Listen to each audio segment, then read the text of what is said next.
ಪ್ರಿಯ ವಿದ್ಯಾರ್ಥಿಗಳೇ, mathematics part ಫಸ್ಟ್ರಲ್ಲಿಯ chapter 5 ಸಂಭಾವ್ಯತೆ ಅಂದರೆ ಪ್ರೊಬ್ಯಾಬಿಲಿಟಿಯಲ್ಲಿರುವಂಥ ಕೆಲವು ಭಾಗಗಳನ್ನು ನಾವು ಹಿಂದಿನ ವಿಡಿಯೋದಲ್ಲಿ ನೋಡಿರುವೆವು.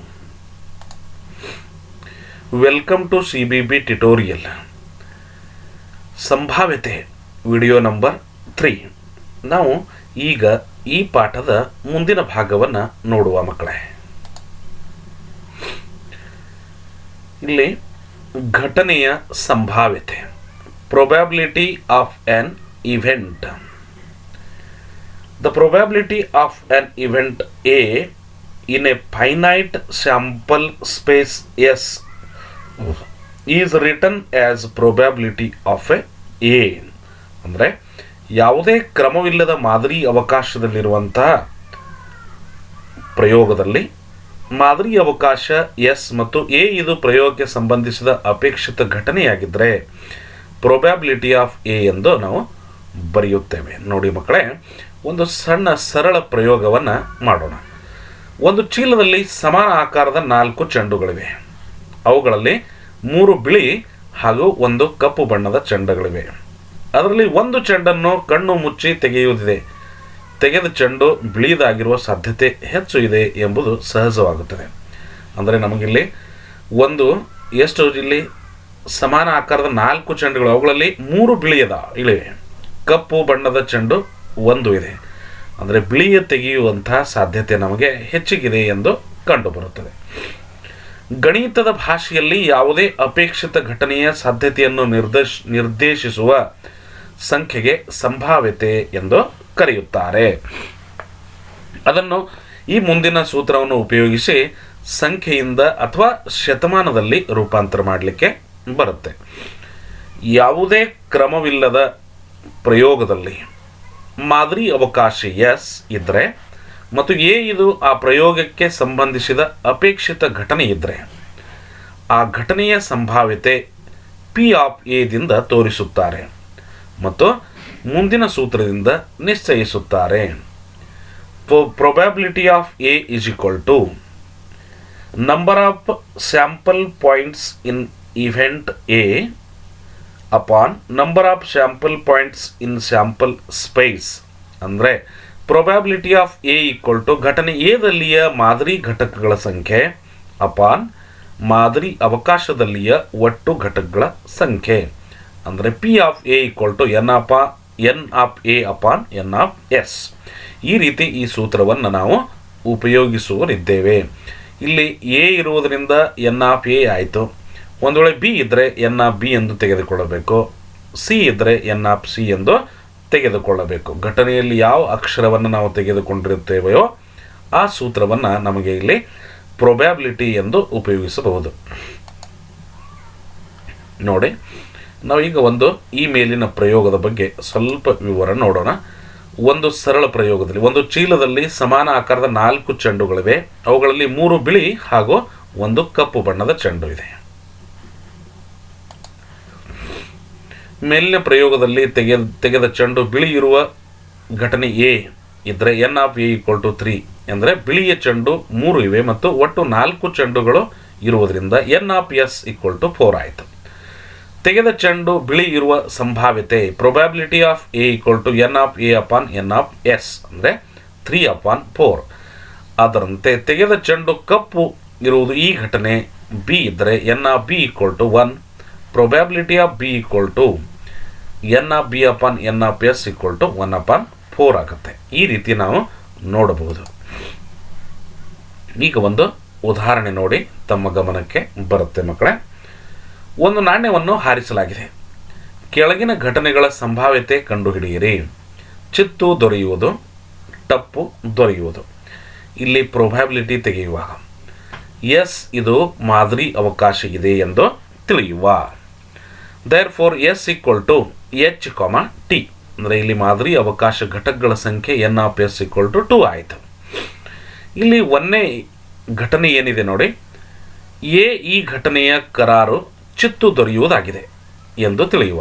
ಅಂದರೆ ಎ ಎಂಬುವ ಅಕ್ಷರ ನಾವು ತೆಗೆದುಕೊಳ್ಳಬೇಕು.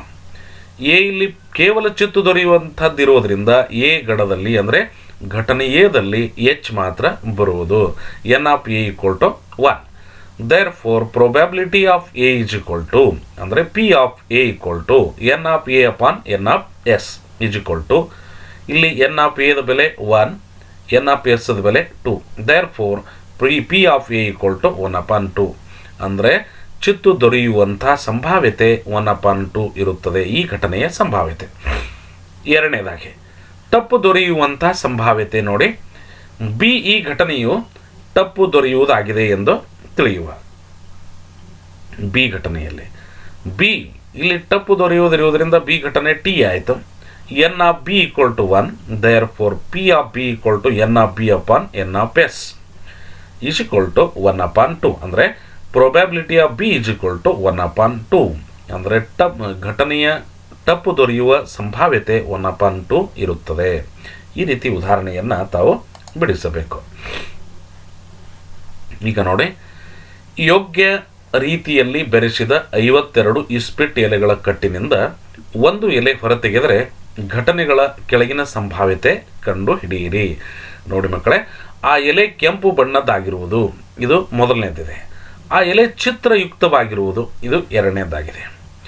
ನಮಗೆ ಇಲ್ಲಿ ಇಸ್ಪಿಟ್ ಕಟ್ಟಿನಲ್ಲಿಯ ಒಟ್ಟು ಎಲೆಗಳ ಸಂಖ್ಯೆ 52 ಇರುವುದರಿಂದ ಎಸ್ ಇದು ಮಾದರಿ ಅವಕಾಶವೆಂದು ತಿಳಿದು n of S equal to 52 ಆಯಿತು. ಮೊದಲನೇದಾಗಿ ಘಟನೆ ಎ ಹೊರತೆಗೆದ ಎಲೆ ಕೆಂಪು ಬಣ್ಣದ್ದಾಗಿರುವುದು. ಒಟ್ಟು ಇಸ್ಪಿಟ್ ಕಟ್ಟಿನಲ್ಲಿ ಕೆಂಪು ಎಲೆಗಳು 13 ಚೌಕಟ್ಟು ಮತ್ತು 13 ಬದಾಮ್ ಎಲೆಗಳು ಕೂಡಿ ಇಲ್ಲಿ 26 ಎಲೆಗಳಿರುವುದರಿಂದ N of A equal to 26. Therefore P of A is equal to N of A upon N of S equal to 26/52 ಅಂದರೆ 1/2 ಆಯಿತು. ನಮಗೆ ಆ ಎಲೆ ಚಿತ್ರಯುಕ್ತವಾಗಿರುವುದು ಎರಡನೇದಾಗಿ ನೋಡಿ, ಬಿ ಘಟನೆ ತೆಗೆದ ಹೊರತೆಗೆದ ಎಲೆ ಚಿತ್ರಯುಕ್ತವಾಗಿದೆ. ಚಿತ್ರಯುಕ್ತ ಎಲೆಗಳು ಯಾವುವು ಎಂದರೆ ಕಟ್ಟಿನಲ್ಲಿ ರಾಜ, ರಾಣಿ, ಗುಲಾಮ್ ಇವು ಚಿತ್ರಯುಕ್ತ ಎಲೆಗಳಿರುತ್ತವೆ. ಹಾಗಾದರೆ ಒಟ್ಟು 12 ಚಿತ್ರಯುಕ್ತ ಎಲೆಗಳು ಇರುವುದರಿಂದ n of B equal to 12. ಇಲ್ಲಿ probability of B is equal to N of B upon N of S equal to 12/52 ಅಂದರೆ 3/13 ಆಗುತ್ತೆ. ಈ ರೀತಿ ಇಂಥ ಉದಾಹರಣೆಗಳನ್ನು ಬಿಡಿಸಲು ಬರಬೇಕು. ಇನ್ನೊಂದು ಉದಾಹರಣೆ ನೋಡಿ, ಒಂದು ಡಬ್ಬಿಯಲ್ಲಿ 5 ಸ್ಟ್ರಾಬೆರಿಯ 6 ಕಾಫಿ ಹಾಗೂ 2 ಪೇಪರ್ ಮಿಂಟದ ಚಾಕ್ಲೇಟ್ಸ್ಗಳಿವೆ. ಒಂದು ಡಬ್ಬಿಯೊಳಗೆ 5 ಸ್ಟ್ರಾಬೆರಿ, 6 ಕಾಫಿ ಮತ್ತು 2 ಪೇಪರ್ ಮಿಂಟದ ಚಾಕ್ಲೇಟ್ಸ್ಗಳಿವೆ. ಆ ಡಬ್ಬಿಯಿಂದ ಒಂದು ಚಾಕ್ಲೇಟ್ ಹೊರತೆಗೆದರೆ ತೆಗೆದ ಚಾಕ್ಲೇಟ್ ಕಾಫಿಯದು ಇರುವುದು ಮತ್ತು ಹೊರತೆಗೆದ ಚಾಕ್ಲೇಟ್ ಪೇಪರ್ ಮಿಂಟದ್ದು ಇರುವ ಸಂಭಾವ್ಯತೆ ತೆಗೆಯಿರಿ. ಹಾಗಾದರೆ ಒಂದು ಡಬ್ಬಿಯಲ್ಲಿ ಒಟ್ಟು ಎಷ್ಟು ಚಾಕ್ಲೇಟ್ಗಳಿವೆ ಎಂಬುದನ್ನು ನಮಗೆ ಮಾದರಿ ಅವಕಾಶದಲ್ಲಿ ತೆಗೆಯಬೇಕಾಗುತ್ತೆ. ಹಾಗಾದರೆ ಮಾದರಿ ಅವಕಾಶ ಎಸ್ ಎಂದು ತಿಳಿಯುವ. N of S equal to ಮೊದಲನೇದಾಗಿ ಸ್ಟ್ರಾಬೆರಿ 5, ಕಾಫಿ 6 ಮತ್ತು 2 ಪೇಪರ್ ಮಿಂಟ್. 5 + 6 + 2 ಈಕ್ವಲ್ ಟು ಅಂದರೆ ಇಲ್ಲಿ 13 ಆಗುತ್ತೆ. N of S equal to 13 ಆಯಿತು. ಘಟನೆ ಎ ತೆಗೆದ ಚಾಕ್ಲೇಟು ಕಾಫಿಯದ್ದಿದೆ. ಹಾಗಾದರೆ ಕಾಫಿ ಎಷ್ಟಿರುವು 6. ಹಾಗಾದರೆ n of A equal to 6 ಆಯಿತು. Probability of A equal to N of A upon N of S. Therefore P of A is equal to 6/13 ಆಗುತ್ತೆ. ಆ ನಂತರ ಬಿ ಘಟನೆ ನೋಡಿ, ತೆಗೆದ ಚಾಕ್ಲೇಟ್ ಪೇಪರ್ ಮಿಂಟದಿದೆ. ಹೌದು, ಹಾಗಾದರೆ ಪೇಪರ್ ಮಿಂಟ್ ಎಷ್ಟಿವೆ 2. N of B equal to 2. Probability of B ಅಂದರೆ P of B equal to N of B upon N of S. ಇಲ್ಲಿ ಎನ್ ಆಫ್ ಬಿ 2 ಇದೆ ಹಾಗೂ ಪ್ರೊಬ್ಯಾಬಿಲಿಟಿ ಆಫ್ ಬಿ ನಮಗೆ ಬೇಕಾಗಿರುವಂಥದ್ದು 2/13 ಅಂದರೆ n of S equal to 13 ಇದೆ. There four ನಮಗೆ ತೆಗೆದ ಚಾಕ್ಲೇಟ್ ಕಾಫಿಯದು ಇರುವಂಥ ಸಂಭಾವ್ಯತೆ 6/13 ಹಾಗೂ ಹೊರತೆಗೆದ ಚಾಕ್ಲೇಟ್ ಪೇಪರ್ ಮಿಂಟದ್ದು ಇರುವಂಥ ಸಂಭಾವ್ಯತೆ 2/13 ಆಗುತ್ತೆ. ನಾವು ಇಲ್ಲಿವರೆಗೆ ನೋಡಿರುವಂಥದ್ದು ಏನೇನು ನೋಡಿ, ಸಂಭಾವ್ಯತೆಯನ್ನು ಹೇಳುವಾಗ ಅಥವಾ ಬರೆಯುವಾಗ ಇದು ಗಮನದಲ್ಲಿರಲಿ ಮಕ್ಕಳೇ, ಅಪೂರ್ಣಾಂಕದ ಅಥವಾ ಶತಮಾನದ ಉಪಯೋಗ ನಾವು ಮಾಡುತ್ತೇವೆ. ಯಾವುದೇ ಘಟನೆಯ ಸಂಭಾವ್ಯತೆ ಇದು 0ದಿಂದ 1 ಅಂದರೆ 0ದಿಂದ 1ರವರೆಗೆ ಮಾತ್ರ ನಾವು ಯಾವಾಗಲೂ ಉತ್ತರ ದೊರೆಯುತ್ತೆ, ಅಥವಾ 0%ದಿಂದ 100% ಇರುತ್ತೆ. ಅಂದರೆ probability of E is lies between 0 to 1. ಅಂದರೆ ಪಿ ಆಫ್ ಇ ಇವೆಂಟ್ ಇದು ಘಟನೆ, ಪಿ ಆಫ್ ಇ ಇದು 0 ಮತ್ತು 1ರ ನಡುವೆ ಇರುತ್ತದೆ, ಅಥವಾ probability is lies between 0% to 100%, ಅಂದರೆ 0%ದಿಂದ 100%ವರೆಗೆ ಇರುತ್ತೆ. ಉದಾಹರಣೆಗಾಗಿ 1/4 ಈ ಸಂಭಾವ್ಯತೆ ಅಂದರೆ 25% ಹೀಗೆ ಬರೆಯಲು ಬರುವುದು. ಅಪೂರ್ಣಾಂಕದಲ್ಲಿದ್ದರೆ 1/4, ಪರ್ಸೆಂಟೇಜಲ್ಲಿ ಬೇಕಾದರೆ 25%. ಈ ರೀತಿ ನಾವು ಇಂಥ ಉದಾಹರಣೆಗಳನ್ನು ನೋಡೋರಿದ್ದೇವೆ. ನೋಡಿ, ಪಾಠದ ಪ್ರಾರಂಭದಲ್ಲಿ ವರ್ಗದಲ್ಲಿ ಮಕ್ಕಳಿಗೆ ವನಸ್ಪತಿಗಳ ಹೆಸರಿನ ಕಾರ್ಯಗಳು ತೆಗೆದು ಹೇಳಿದಾಗ ತುಳಸಿ ಈ ಹೆಸರು ಇರುವ ಕಾರ್ಡು ವಿದ್ಯಾರ್ಥಿಗಳಿಗೆ ದೊರೆಯುವ ಸಂಭಾವ್ಯತೆ ವಿಚಾರ ಮಾಡಲಾಯಿತು.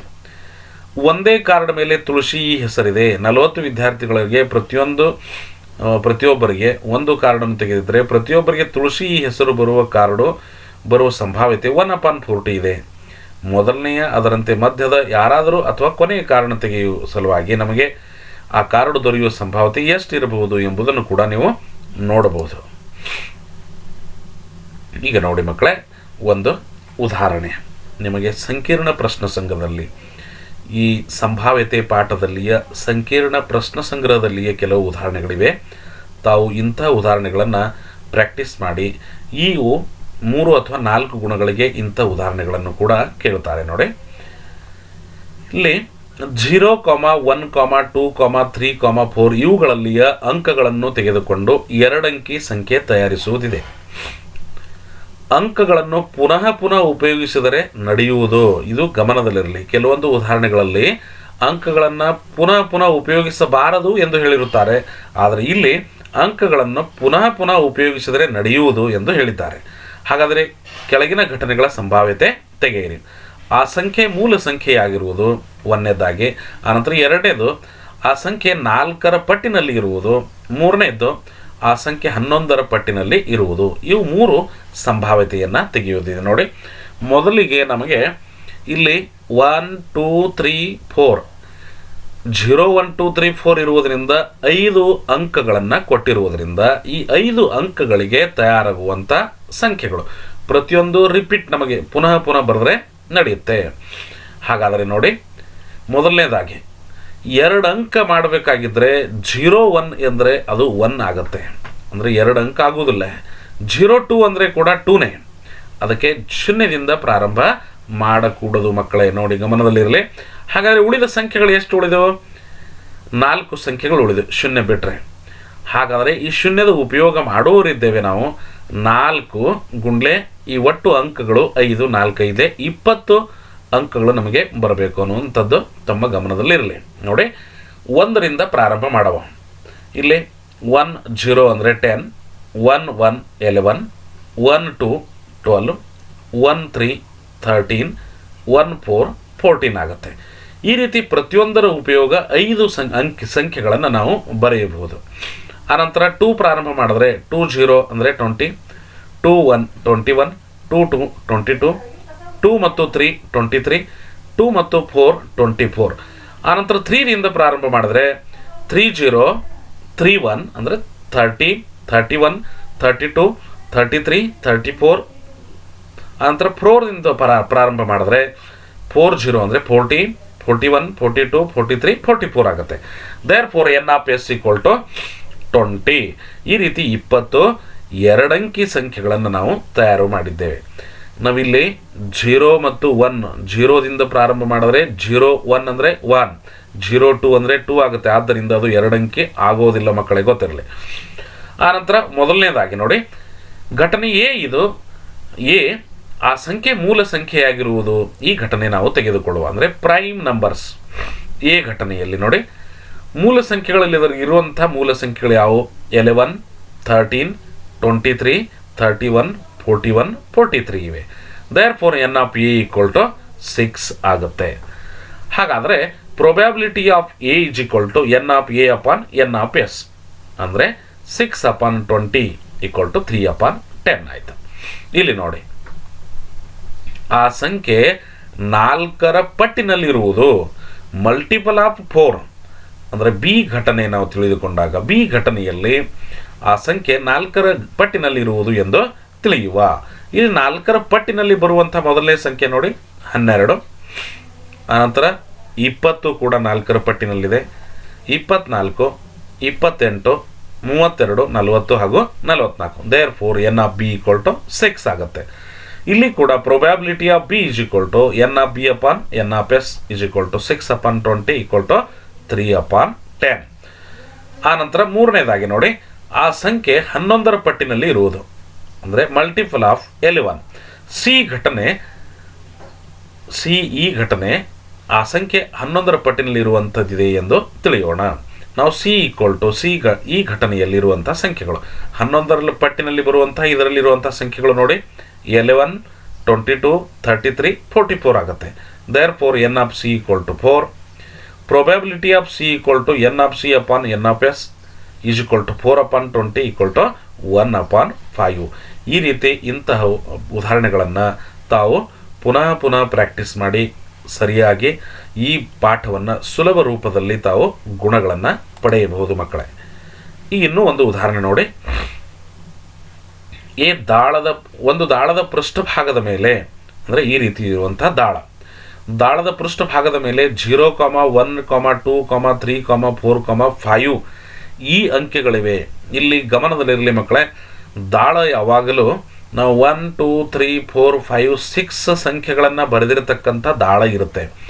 ಆದರೆ ಅವರು ನಿಮಗಾಗಿ ಇಲ್ಲಿ ಕೊಟ್ಟಿರುವಂಥದ್ದು ಇಲ್ಲಿ ಬದಲಾಯಿಸಿ ಕೊಟ್ಟಿದ್ದಾರೆ ನೋಡಿ. ಒಂದು ದಾಳದ ಪೃಷ್ಠಭಾಗದ ಮೇಲೆ 0, 1, 2, 3, 4, 5 ಆದರೆ 6 ಪೃಷ್ಠಗಳಿಗಾಗಿ ಸಂಖ್ಯೆಗಳನ್ನು ಬರೆಯಲಾಗಿದೆ. ಈ ಅಂಕೆಗಳಿವೆ. ದಾಳವನ್ನು 2 ಸಲ ಎಸೆದರೆ ಮೇಲಿನ ಪೃಷ್ಠದ ಮೇಲೆ ದೊರೆಯುವ ಅಂಕಗಳ ಗುಣಾಕಾರ 0 ಇರುವ ಸಂಭಾವ್ಯತೆ ತೆಗೆಯಿರಿ. ಈ ಉದಾಹರಣೆ ಸ್ವಲ್ಪ ಗಮನದಲ್ಲಿರಲಿ ಮಕ್ಕಳೇ. ನಾವು ಇಲ್ಲಿವರೆಗೆ ಬಿಡಿಸಿದಂಥ ಉದಾಹರಣೆಗಳು ಹೇಗಿವೆ? ದಾಳ ಎಂದರೆ 1ರಿಂದ ಪ್ರಾರಂಭವಾಗಿ ಕೊನೆಯ ಸಂಖ್ಯೆ 6. ಆನಂತರ ಇಲ್ಲಿ ಅವರು ಕೊಟ್ಟಿರ್ತಕ್ಕಂಥದ್ದು 0ದಿಂದ ಇರೆ ಅಂದರೆ ಒಂದು ದಾಳದ ಮೇಲೆ 0 ಇದೆ ಎಂದು ಕೊಡಲಾಗಿದೆ. ಇಲ್ಲಿ ಮಾದರಿ ಅವಕಾಶ ಬರೆಯುವಾಗ 2 ದಾಳಗಳನ್ನು ಒಮ್ಮೆ ಒಟ್ಟಿಗೆ ಹಾರಿಸಲಾಗಿ ಎಸೆದರೆ ಅಂದರೆ ಇಲ್ಲಿ 0, 0, 0, 1, 0, 2, 0, 3, 0, 4, 0, 5 ಈ ರೀತಿ ಸಂಖ್ಯೆಗಳನ್ನು ನಾವು ಬರೀವಿ. 1, 2, 3, 4, 5, 6 ಇಲ್ಲಿ ಪ್ರಾರಂಭ ಇಲ್ಲಿಂದ 0ದಿಂದ ಪ್ರಾರಂಭ ಮಾಡಿದರೆ 6 ಸಲ ಆಯಿತು. ಪುನಃ ಅದೇ ರೀತಿ 1, 0, 1, 1, 1, 2, 1, 3, 1, 4, 1, 5 ಇವು ಕೂಡ 6. ಆನಂತರ 2ದಿಂದ ಪ್ರಾರಂಭ ಮಾಡಿದ್ರೆ 2, 0, 2, 1, 2, 2, 2, 3, 2, 4, 2, 5 ಈ ರೀತಿ ಇವು ಕೂಡ 6. 3ದಿಂದ ಪ್ರಾರಂಭ ಮಾಡಿದರೆ 3, 0, 3, 1, 3, 2, 3, 3, 3, 4, 3, 5 ಆಗುತ್ತೆ. ಕೊನೆಯದಾಗಿ ಆನಂತರ 4ರಿಂದ ಪ್ರಾರಂಭ ಮಾಡಿದ್ರೆ 4, 0, 4, 1, 4, 2, 4, 3, 4, 4 ಲಾಸ್ಟ್ ಆಗಿ 5ರಿಂದ 5, 0, 5, 1, 5, 2, 5, 3, 5, 4, 5, 5 ಈ ರೀತಿ ಒಟ್ಟು 36 ಇವು ಘಟನೆಗಳು. ಅಂದರೆ ನಮಗಿಲ್ಲಿ ಮಾದರಿ ಅವಕಾಶದಲ್ಲಿ ಬರುವಂಥ ಘಟನೆಗಳ ಸಂಖ್ಯೆ ಎಷ್ಟಾಯಿತು? ಘಟಕಗಳು ಮಾದರಿ ಅವಕಾಶದಲ್ಲಿರುವಂಥ ಘಟಕಗಳು 36 ಇವೆ. Therefore n of S equal to 36. ಆದರೆ ಇಲ್ಲಿ ಎರಡು ಸಲ ಎಸೆದರೆ ಮೇಲಿನ ಪೃಷ್ಠದ ಮೇಲೆ ದೊರೆಯುವ ಅಂಕಗಳ ಗುಣಾಕಾರ 0 ಇರುವಂಥ ಸಂಭಾವ್ಯತೆ ತೆಗೆಯುವುದಿದೆ. ಹಾಗಾದರೆ ಎ ಅನ್ನುವಂಥ ಘಟನೆ ನಾವು ತಿಳಿದುಕೊಳ್ಳೋಣ. ನಂಬರ್ ಆಫ್ ಫೇವರೇಬಲ್ ಔಟ್ಕಮ್ಸ್ ಅಂದರೆ product of digits on upper face is 0 ಅಂದರೆ ಈ ಘಟನೆಯ ಮೇಲಿನ ಪೃಷ್ಠಭಾಗದ ಮೇಲೆ ದೊರೆಯುವ ಅಂಕಗಳ ಗುಣಾಕಾರ 0 ಇರುವುದು ಎಂದಾಯಿತು. ಈಕ್ವಲ್ ಟು ಇಲ್ಲಿ 0, 0 ಅಂದರೆ 0 × 0 is 0, 0 × 1 0, 0 × 2 0, 0 × 3 0, 0 × 4 0, 0 × 5 0, 1 × 0, 2 × 0, 3 × 0, 4 × 0 ಮತ್ತು 5 × 0 ಈ ರೀತಿ ಒಟ್ಟು 11 ಇಲ್ಲಿ ಘಟಕಗಳಿವೆ. ಈ ಎ ಘಟನೆಯಲ್ಲಿ ಬರುವಂಥ 11 ಘಟಕಗಳಿರುವುದರಿಂದ n of A equal to 11 ಅಂದರೆ ಪ್ರೊಬ್ಯಾಬಿಲಿಟಿ ಇಲ್ಲಿ ನಮಗೆ ಸಂಭಾವ್ಯತೆ ತೆಗೆಯುವ ಸಲುವಾಗಿ probability of A equal to N of A upon N of S is equal to probability of A equal to 11/36 ಆಗುತ್ತೆ. ನೋಡಿ ಮಕ್ಕಳೇ, ಇನ್ನೂ ಒಂದು ಇಲ್ಲಿ ಉದಾಹರಣೆ ಇದೆ. ಈ ಉದಾಹರಣೆನೂ ಕೂಡ ತಾವು ಗಮನಿಸಿ ನೋಡಿ. ಒಂದು ತೋಟದ ಉದ್ದ ಹಾಗೂ ಅಗಲ ಅನುಕ್ರಮವಾಗಿ 77 ಮೀಟರ್ ಹಾಗೂ 50 ಮೀಟರ್ ಇವೆ. ಇಲ್ಲಿ ಕೊಟ್ಟಿರ್ತಕ್ಕಂಥ ಆಕೃತಿ ಇದೆ ನೋಡಿ, 77 ಮೀಟರ್ 50 ಮೀಟರ್. ತೋಟದ 14 ಮೀಟರ್ ವ್ಯಾಸದ ಆ ಹೊಂಡ ಇದೆ. ಇಲ್ಲಿ 14 ಮೀಟರ್ ವ್ಯಾಸವಿರುವಂಥ ಒಂದು ಹೊಂಡ ತೆಗೆಯಲಾಗಿದೆ. ತೋಟದ ಹತ್ತಿರದ ಕಟ್ಟಡದಿಂದ ಒಣಗಿಸಲು ಹಾಕಿದ ಟಾವೆಲ್ ಗಾಳಿಯಿಂದ ಹಾರಿ ಆ ತೋಟದಲ್ಲಿ ಬಿದ್ದಿತು. ಹಾಗಾದರೆ ಅದು ತೋಟದಲ್ಲಿಯ ಹೊಂಡದಲ್ಲಿ ಬೀಳುವ ಸಂಭಾವ್ಯತೆ ತೆಗೆಯಿರಿ. ಇಲ್ಲಿ ಒಂದು ಟಾವೆಲ್ ಹಾಕಲಾಗಿದೆ, ಇದು ಇಲ್ಲಿ ಬೀಳುವಂಥ ಸಂಭಾವ್ಯತೆ ತೆಗೆಯುವುದಿದೆ ನಮಗೆ ನೋಡಿ. ಏರಿಯಾ ಆಫ್ ದಿ ಗಾರ್ಡನ್, ಮೊದಲಿಗೆ ಇದರ ಕ್ಷೇತ್ರಫಲ ತೆಗೆಯಬೇಕು. 77 × 50 ಅಂದರೆ ಉದ್ದ ಗುಂಡ್ಲೆ ಅಗಲ 3850. ಅದೇ ರೀತಿ diameter of the circular lake, ಈ ಹೊಂಡದ ವ್ಯಾಸ ನಮಗೆ 14 ಮೀಟರ್ ಕೊಡಲಾಗಿದೆ. ಅಂದರೆ ಅದರ ತ್ರಿಜ್ಯ, radius of the circular lake ಅಂದರೆ ಈ ಹೊಂಡದ ತ್ರಿಜ್ಯ 14/2 = 7 ಮೀಟರ್, 7 ಮೀಟರ್ ಆಯಿತು. ನಾವು area of the circular lake ಅಂದರೆ ಈ ವರ್ತುಳಾಕಾರ ಹೊಂಡದ ಕ್ಷೇತ್ರಫಲ = πr². ಅನಂತರ 22/7 × 7 × 7 = 154 ಆಯಿತು. ದೇರ್ ಫಾರ್ ರಿಕ್ವೈರ್ಡ್ ಪ್ರೊಬ್ಯಾಬಿಲಿಟಿ ಅಂದರೆ ಇಲ್ಲಿ ನಮಗೆ ಇಲ್ಲಿ ಕ್ಷೇತ್ರಫಲ ತೆಗೆಯುವಂಥದ್ದು, ಇದರ ಕ್ಷೇತ್ರಫಲ ಪೂರ್ಣ ಎನ್ ಆಫ್ ಎಸ್ ಇದು ಕೊಡಲಾಗಿದೆ. ಆನಂತರ ಎನ್ ಆಫ್ ಎ ಎಂದು ತಿಳಿದಾಗ ಅಂದರೆ ಇಲ್ಲಿ ಪ್ರೊಬ್ಯಾಬಿಲಿಟಿ ಬೇಕಾಗಿರುವಂಥ ನಮಗೆ ಸಂಭಾವ್ಯತೆ = 154/3850. ಹಾಗಾದರೆ 1/25 ಅಂದರೆ ಆ ಟಾವೆಲ್ ಅಂದರೆ ಒಣಗಿಸಲು ಹಾಕಿದಂಥ ಟಾವೆಲ್ ಗಾಳಿಯಿಂದ ಹಾರಿ ತೋಟದಲ್ಲಿ ಬೀಳುವಾಗ ಅದರ ಆ ತೋಟದಲ್ಲಿ ಹೊಂಡದಲ್ಲಿ ಬೀಳುವಂಥ ಸಂಭಾವ್ಯತೆ ಎಷ್ಟಿದೆ ಅಂದರೆ 1/25. Hence the probability of that towel fell in the lake is 1/25. ಈ ರೀತಿ ತಾವು ಇಂಥ ಉದಾಹರಣೆಗಳನ್ನು ಪ್ರಾಕ್ಟೀಸ್ ಮಾಡಿ ಮಕ್ಕಳಿಗೆ. ಈ ಪಾಠ ನಾವು ಸಂಭಾವ್ಯತೆಯನ್ನು ಇಲ್ಲಿಗೆ ಮುಕ್ತಾಯ ಮಾಡ್ತಾ ಇದ್ದೀವಿ ನೋಡಿ ಮಕ್ಕಳೇ. Please like, subscribe and click on bell icon. Thanks for watching video. ಧನ್ಯವಾದಗಳು ಮಕ್ಕಳೇ.